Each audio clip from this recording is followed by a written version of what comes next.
As some of you probably know, I was a military correspondent in my previous life, covering the Pentagon for the Washington Post. So I do have a soft spot for war stories. At the same time, because I've read more than my fair share, it's harder to impress me with one. But The Tender Soldier really stands out. And I'm very glad the author of this gripping and illuminating book is here with us this evening. I just realized, Vanessa, I didn't ask how you pronounce your last name. Gezari. All right. Vanessa Gezari, you heard it directly from her. She didn't start out as a war correspondent or have any background in the military. When she graduated from Yale with a degree in English and went to work for the Blade in Toledo and then the Chicago Tribune, covering local news, government, and crime. Then, just before the 9/11 attacks, in fact, on the day before, on September 10th, Vanessa left the United States to freelance in India and other parts of South Asia. Now that's timing. She stayed for 3 years and then returned to the United States, reporting for the St. Petersburg Times, covering national and foreign stories for a while. But eventually she ended up back in South Asia, freelancing for the Washington Post, which is when she was asked to look into a Pentagon program that became the basis for this book. It's a program that began about 6 or 7 years ago, and it's one that most people haven't heard of, although it isn't secret or classified. It's called the Human Terrain System, and its mission is to send civilian social scientists into combat with soldiers to help them understand local cultures. The Tender Soldier focuses on one particular team that sought to affect the course of the war in Afghanistan, but ended up suffering a tragic, heartbreaking loss of one of its members through a senseless act of violence. A lot, of course, has been written about how the United States went to war in Afghanistan and Iraq, having forgotten the lessons of Vietnam and having to learn again how to do counterinsurgency operations and the importance especially of cultural knowledge. What I like about this book is how Vanessa was able to tell this story in a fresh way, making it a deeply personal tale by concentrating on several individuals who tried to transform the U.S. military from the inside and bring social science to the battlefield.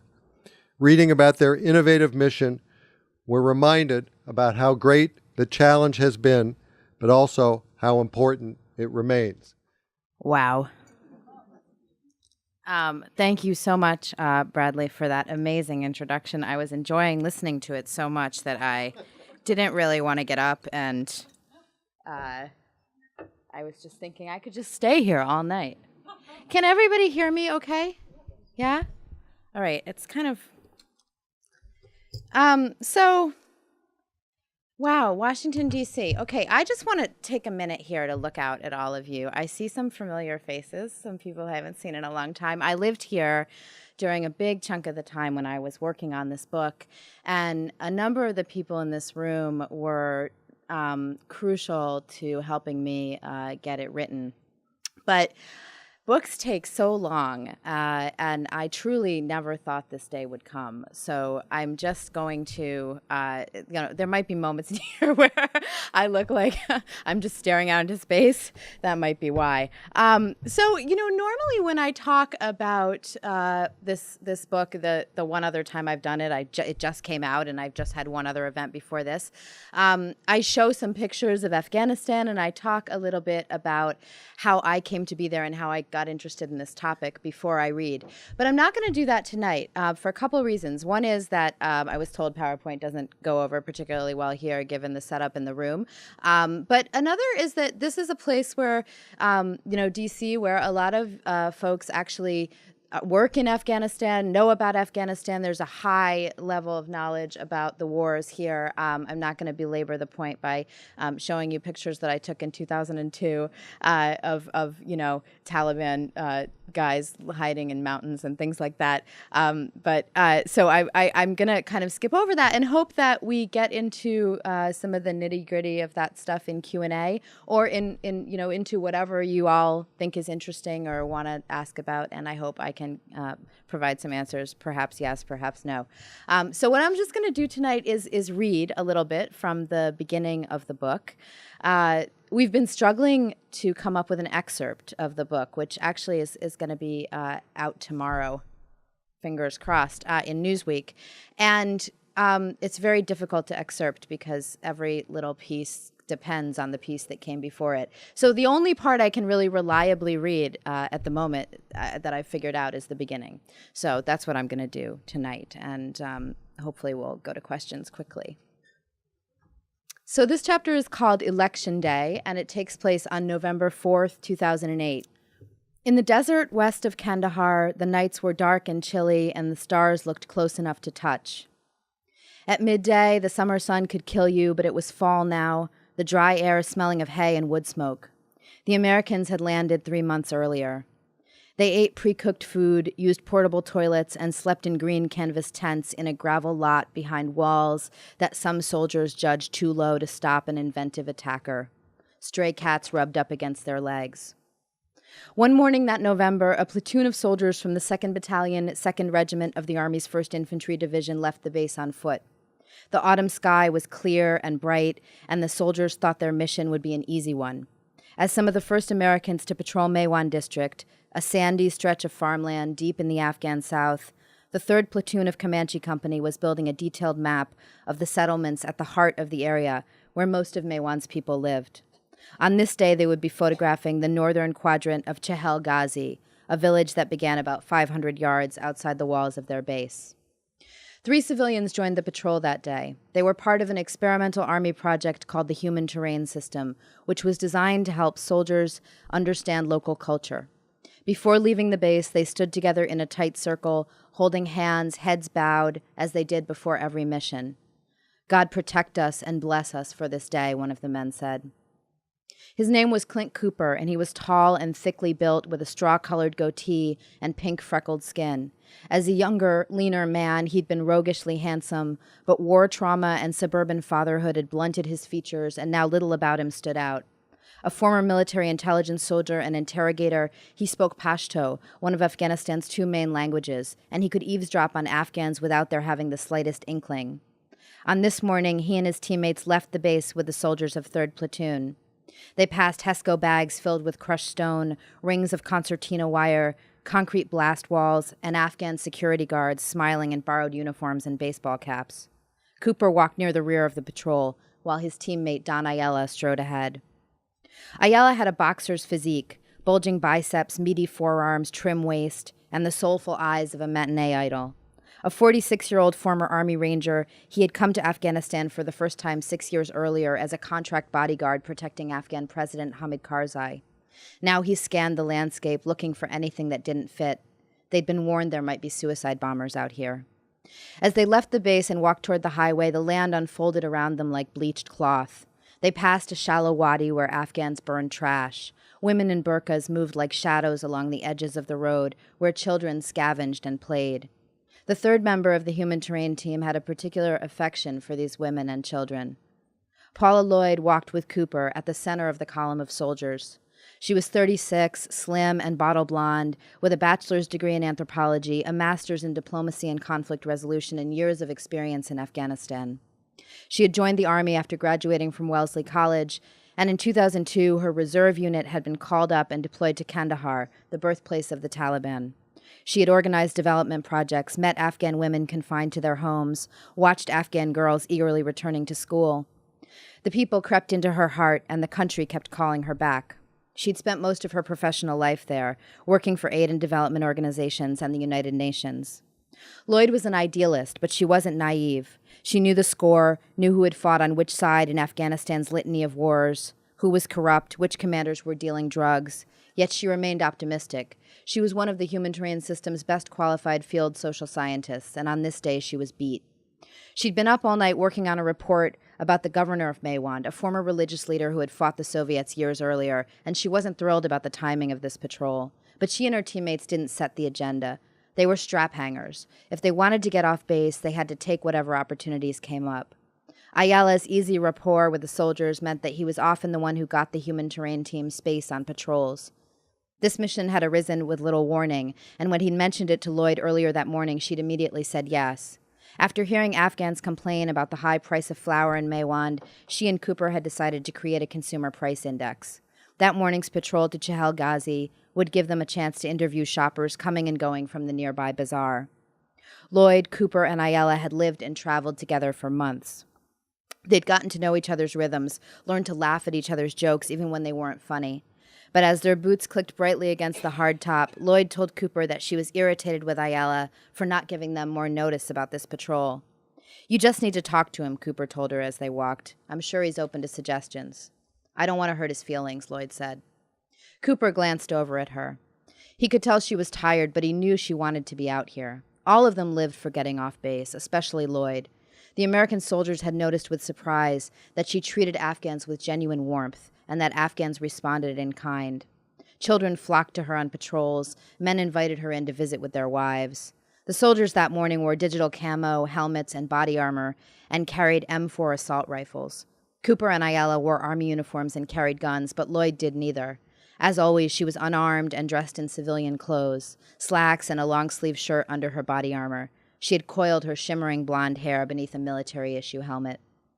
They crossed the highway and followed the sloping ground toward the district governor's compound with its walled garden, where the governor worked under police guard.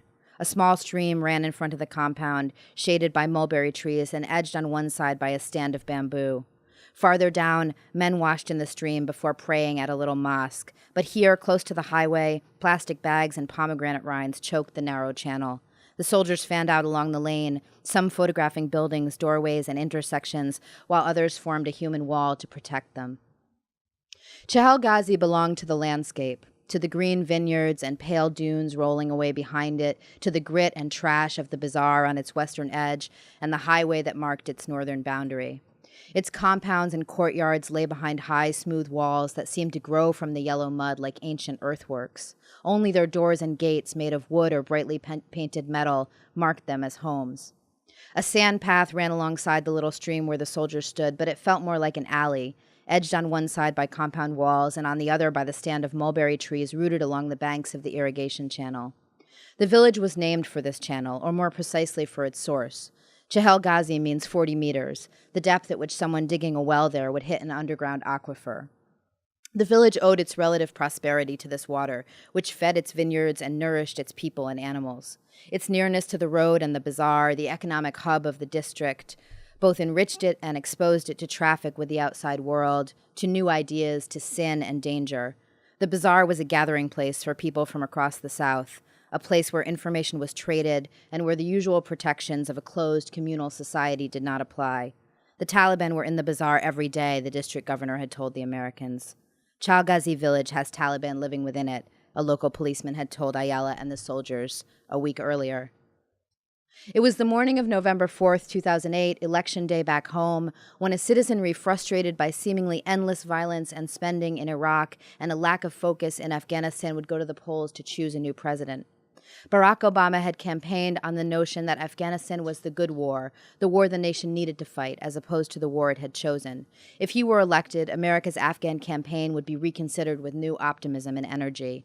For the first time in years, the nation's attention was turning to a conflict long waged on autopilot, and the soldiers and human terrain team members in Maywand that morning constituted an advance party.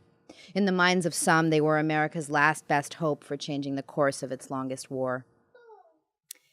For years, soldiers had been arriving in Iraq and Afghanistan with little or no knowledge about the people who lived there. But the longer they stayed on the ground, the more problematic this became. Infantrymen in their teens and 20s had become de facto ambassadors, trying to barter political agreements between tribal leaders and drive a wedge between civilians and an enemy that was all but inseparable from them.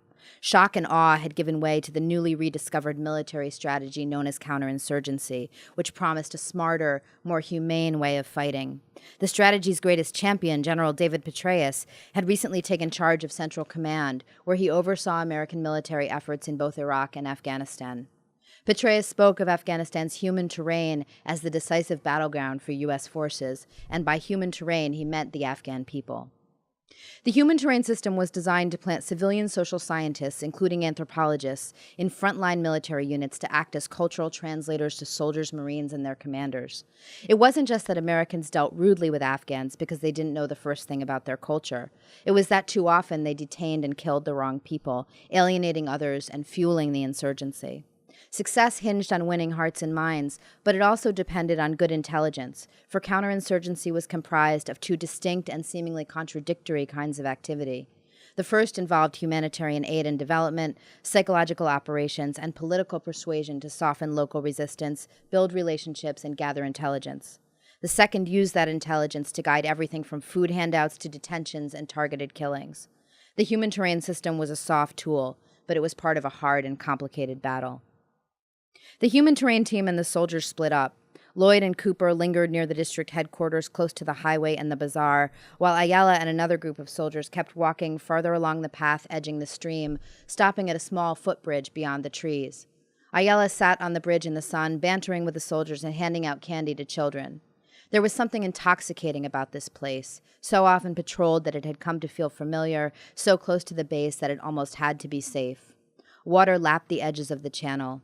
Near the bazaar, in an open space at the intersection of two sandy lanes, Lloyd and Cooper handed out pens and candy to kids on their way to school.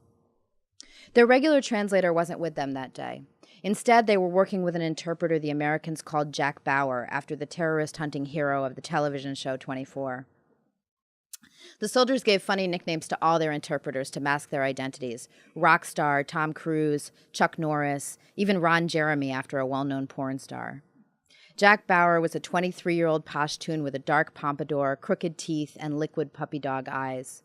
He often translated for the young captain in charge of Comanche Company, but he had gotten to know Lloyd, Ayala, and Cooper because the human terrain team shared a tent with the Afghan interpreters on the small fire base near the district center. The tent was divided by a plywood partition, Americans on one side, Afghans on the other. Sometimes Lloyd dropped by the interpreter's side to say hello. Once, she and Ayala invited Jack and some other interpreters to watch the Da Vinci Code on someone's laptop. Lloyd had asked Jack about his family, what he did before, how long he'd been working with the soldiers. Jack liked this American woman. She was very friendly and kind, equally eager to talk to soldiers, interpreters like him, or Afghans she met on the street. But he didn't entirely understand what she and her teammates were doing out there. They told everyone they were civilians, not soldiers, and Lloyd seemed eager to hand out wheat seed to farmers so they wouldn't plant opium poppy. Jack thought that Ayala and Cooper were her bodyguards. He had seen her talking to Afghan soldiers and police during meetings at the district governor's office, and the few times he'd worked with her, he'd noticed that she always carried candy and that kids came running when they saw her. A few days earlier, he'd seen some kids swarming around her and spoken up. "Hey, Paula, this isn't the United States," he'd told her. "In this country, it's very dangerous. Actually, this province is very dangerous. Don't give candy to the kids." Lloyd had stiffened. "Jack, you're the interpreter," she'd told him. "You just interpret what I say. You're not my boss." "Yes," he had told her. "Okay." He had thought she was angry with him, but back at the base, she'd sought him out, made a point of saying hello, asked if he was mad at her. "Of course not," he'd told her. Still, those children worried him. She didn't carry a gun.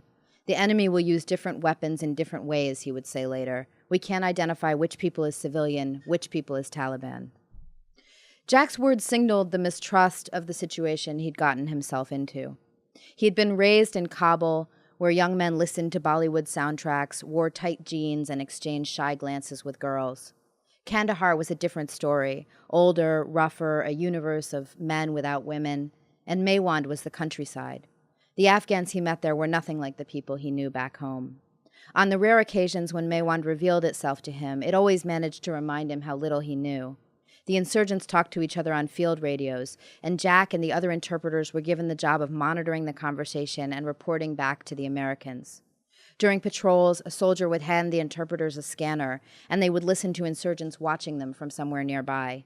"We saw the American forces leave their base," an insurgent would say to one of his comrades on the radio. "They went through the bazaar. We saw them walking near that small mountain." The interpreters couldn't see the Taliban, but the Taliban could see them.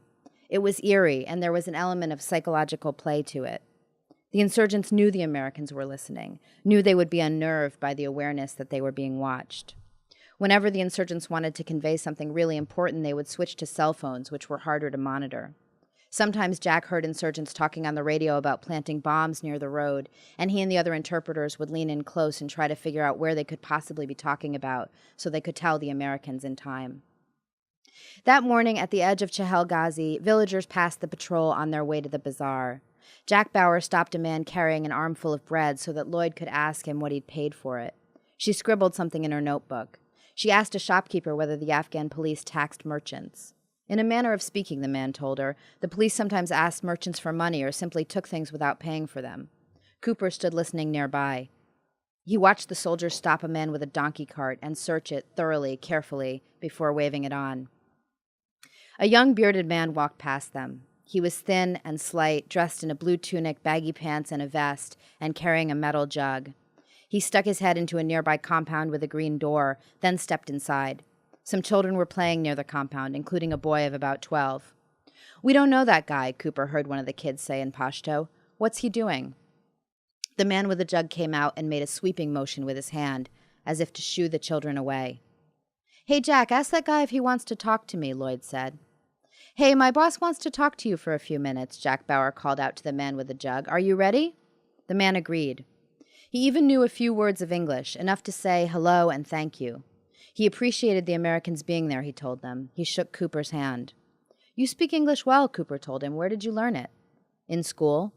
"What's in your jug?" Lloyd asked. "Fuel for my water pump," the man said, reverting to his own language. He seemed friendly enough, but Cooper thought there was something cocky and tightly wound about him. Not dangerous, but not exactly normal either. The man with the jug reminded him of a particular kind of Afghan who often approached American patrols in Maywand, striding forward with a sense of purpose, determined to engage the soldiers in a political discussion. These men blamed the Americans for Afghan deaths. Afghans wanted no part of this war, yet they were caught in the middle, driving over bombs and falling under stray gunfire. If the Americans would just go home, the Afghans argued, people could go back to living quietly. When men like this berated the soldiers, Cooper listened patiently, then asked, "How come you don't blame the Taliban when they commit violence? You only blame us." "We can't blame the Taliban," the men would tell him. "It's too dangerous." The man with the jug wasn't talking about politics, nor had he criticized the Americans, but Cooper sensed something polemical about him just the same. "How much does petrol cost in Maywand?" Lloyd was asking him. "It's very expensive," the Afghan told her. "His motorcycle was damaged in the bazaar, and he was carrying the gas to refuel it." That was what Jack Bauer heard, and that was what he translated. What about needing fuel for his water pump? No one asked the man to resolve this discrepancy. Lloyd asked about his job. He worked for a local school, he told her, and then a bit later that he was a shopkeeper from Kandahar. The school should be open for children, he told Lloyd. "Would you like some candy?" she asked him. "I don't like candy," the man said. He turned to Jack Bauer. "Do you smoke?" "Yes, I smoke," Jack told him. The stress of working with the Americans only sharpened his cravings. He carried a pack of cheap Pakistani cigarettes in his uniform pocket that day. "Do you smoke?" the man asked again. Again, Jack told him that he did. About 15 minutes passed in this scattershot conversation before the Afghan with the jug of fuel moved away. Cooper had been standing a few feet off, watching and listening, but now he turned to talk to an old man coming from the bazaar. The man had a white beard, and Cooper greeted him with elaborate politeness, asking about his family and where he came from. He was vaguely aware that the man with the jug had returned and was talking to Lloyd again. For a while, another Afghan came up and stood next to the first man. This second Afghan had a brown beard and friendly eyes. Cooper thought he must live in the compound with the green door a few feet away from where they were standing, the one that the man with the jug had ducked into before. After a few minutes, the friendly-eyed man turned and walked away. Cooper glanced over and saw that the man with the jug had set it on the ground and was gesticulating with his hands. He had now been talking to Lloyd for nearly half an hour. The platoon medic, standing a few feet away, noticed that the Afghan was playing with a plastic lighter, turning it over in his hands. About 15 feet away, a handful of soldiers formed a loose wall, shielding their platoon mates and the human terrain team members from the bazaar. They stopped people and checked them for weapons before allowing them past, but now a knot of Afghan men formed around the soldiers, trying to tell them something. The Americans didn't understand. The closest interpreter was Jack Bauer. "Hey, Jack," a soldier yelled. Jack turned to answer, turned away from Lloyd and the man with the jug. Suddenly, he felt a rush of air and a blast of heat and saw a bright plume of flame at the edge of his vision. Cooper was still talking to the old man, his back to Lloyd, when he heard a gigantic whoosh. He turned and saw where she had stood, a column of flame shooting skyward, so large and furious that he had to step back to avoid being engulfed. The heat was like a solid wall forcing him away. He could see the dark outline of her body in the center of the fire, which burned a hot orange. She was small, slender, stumbling, curling inward. Very softly, behind the crackle and hiss of the flames, he heard her calling his name. Hi, could you discuss some of the dilemmas that are inherent in the human terrain system? I mean, on one hand, to learn about culture is essential, and I'm an anthropologist. I believe in it with as much as I could with my heart. On the other hand, the conflict between the roles of being a combatant in uniform and a goodwill civilian, as many of these social scientists saw themselves, is conflicting from themselves. And then to think of the perception of the Afghans of a person who is handing out candy, who has obviously a good heart, you made it very clear about Lloyd, but who is wearing a uniform. They don't know if she has a gun or not. And to not only the conflict of the people who are doing this, such as Lloyd and the others, but the conflict of the Afghans seeing Americans, and should they trust them? Is part of their role to understand their culture and interpret for the Americans so that the Americans will love them? Or is part of their role to understand their cultures so that we can make distinctions about whom to fight? Thank you.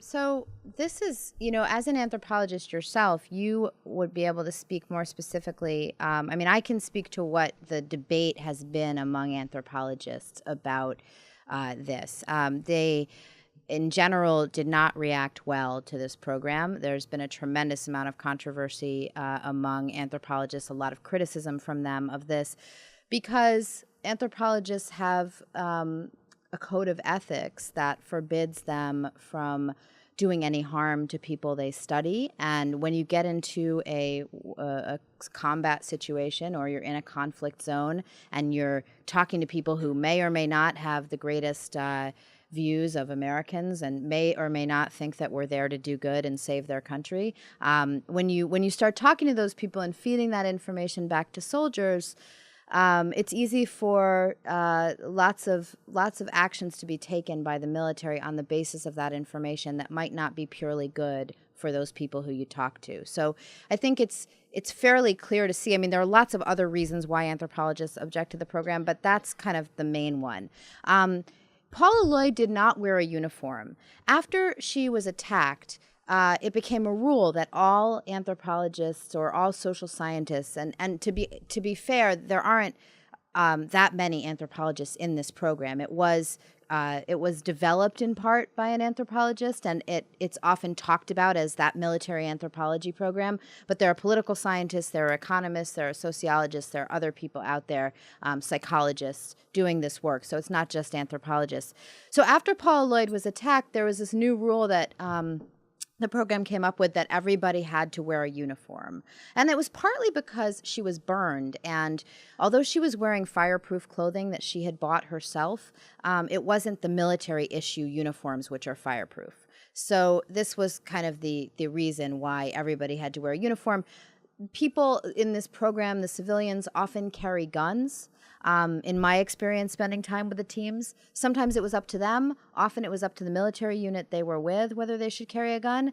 I think it's problematic to go into any kind of situation with the military, or actually in a conflict zone as a foreigner, and expect people to tell you the truth about what's going on. I mean, that seems like a naive way to view what the way people talk in dangerous times. Okay, people don't kind of easily say exactly what's happening. People say what they think you want to hear. Now, they don't say that all the time. I mean, Afghans can be very clear when they want to be. And if you win their trust, I think that they will tell you what's going on. But it takes some time to do that. And I think the idea that you walk up to people in a military unit and start interviewing them or collecting a survey from them and that it's going to be accurate, I think that's dubious. So that gets at it a little bit. We might have more questions like that. There might be more anthropologists here, but I want to get, yes, sir. 90% body third-degree burns are either terribly mutilating if somebody survives or fatal. You didn't say if the bomber gasoline thrower was caught. Yes, I didn't because this is sort of a really important part of the story. And, you don't know what happens to Paula Lloyd, and you don't know what happens to this guy who attacked her and why he attacked her. And those are questions that I spent several years exploring while writing this book. And so I don't want to be coy, but I also don't want to give away the story because it's written in such a way that I want you to come to that through the book. So now we're up against a decision as to whether to stay or to go. There's talk of a zero option where we completely go. My guess is that would be very popular if someone did a poll about it. Americans have had enough. On the basis of what you've observed and all the time you've spent there, what do you think we should do? I should have been prepared for this one. It's not an easy answer. So I think one of the things that one of the reasons I wanted to write about this program was that I thought that it was a tool that was designed to address a real significant problem that the military has, which is it doesn't speak the local languages, it doesn't understand the culture, it goes into a place like Afghanistan, makes a lot of mistakes. I mean, first impressions count for a lot. Whether you're going to a job or whether you're going to a war. So, this program put its first team into the field in 2007. And by that time, the war had already been going on for 6 years. So part of the problem with the way we've handled Afghanistan is that in the early years of the war, when I was first over there and I was spending time with soldiers, we were making mistakes and we were killing and detaining some of the wrong people. And that created a lot of other problems for us. So it's hard to know. I mean, to answer your question, it's hard to know how we could, whether there's anything that could save us from ourselves now at this late date in the war. I think that I was perhaps naive in being optimistic about the troop surge, because I thought it was a sign that we were finally paying attention to Afghanistan. The way we show that we pay attention to a foreign policy problem is to send our military there. That is the organ of foreign policy, actually, that we have now that does most of our work on the ground in these places. Very, very problematic. Okay, we should actually have civilians doing much more of this work. Here in D.C., you all know something about what's happened to U.S. aid in the State Department over the last 20, 30 years and how many contractors are now filling those jobs, how many staff positions are gone. And if you've been to Afghanistan and spent any time there, you know that there are a lot of people running around doing development work and statecraft who aren't our most seasoned foreign policy brains. So what should we do? I think we have to draw down. I don't think we will completely leave. I don't think we should completely leave. Historically, we don't leave places where we deploy. We're still in Germany. We're still in Korea. Not for the same reasons, but we go places and we stay there. And the so military is gone from Iraq. That's largely true. Although there's, I haven't worked on Iraq, but there's interesting little signs that not the military, but certainly contractors like Blackwater people and things like that are not gone from Iraq completely that I've seen. But that's not my area. I'm not gonna. So yes, but the military is gone from Iraq for the most part. I don't think we will go from Afghanistan completely. I don't think we should. But I think we need to think about other ways of addressing our foreign policy problems besides sending in soldiers who aren't trained really to do a lot of this nation building stuff. Thank you. Sure. There are great numbers of civilians in Iraq now, though, too. What I was going to ask you, though, is did you talk in your book about how all this technology made the human terrain system better or worse or helped you out? And did you write that piece in the Post years ago about the veterinarians in Afghanistan? No. Oh, okay. They did the best job for us ever over there. Really? They Oh, did actually. That's actually a good point. Like going out and fixing the teeth of people's sheep was like a big, that was definitely winning hearts and minds in a serious way. What about the technology, for better or worse? What do you mean by the Well, technology? that's, drones that enable you to Oh. see what the drones. terrain looks like.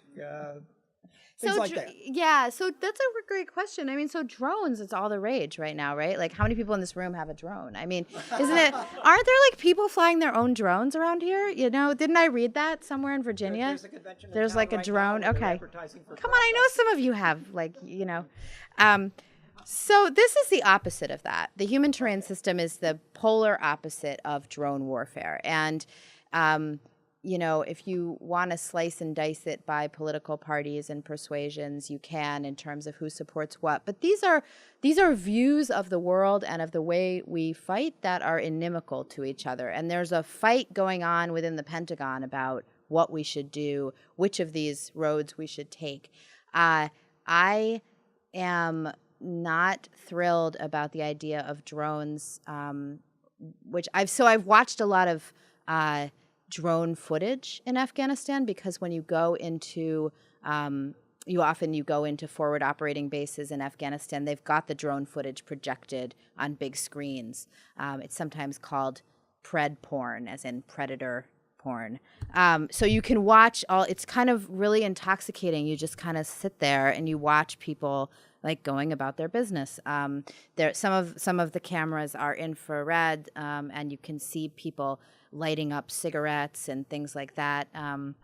And just wandering around. And sometimes you see them doing things that look really suspicious, like digging holes on the sides of roads. And that's when, things start to get exciting inside the command center. But the fact is, like, I've seen this footage and we can't tell very much from it about these people. You can't read somebody's mind from a drone feed. You can't even see somebody's face on a drone feed. And until our human intelligence is better about the connections between people and so that we actually have a better understanding of who we're out to get and who's out to get us, I'm not real confident about using drones to kill our enemies. I think it's another way that we think we're going to spare ourselves blood and treasure that I think is not going to pay off. I think it's going to be short-sighted. That's not to say that there's no occasion when drones can be useful for surveillance and that there's not like really good intelligence that can sometimes come out of that. But I don't think it's the silver bullet that it's currently in some circles being said to be. Hi. Thank you for the reading. It was very moving, the first part. And just as a follow-up to your last comment, to say I'd never heard about the Human Terrain group until I stumbled upon it when I was looking at the Politics and Prose website. So do you, and I know you don't want to give away the book, but do you see, you said technology has negative impact. Do you see this sort of initiative as being a positive way if we go into a military situation, and do you see this happening again? I don't know. Is it still in existence? And has it been successful, do you think? And do you imagine it going in other conflicts? Great question. So, the human terrain system still exists.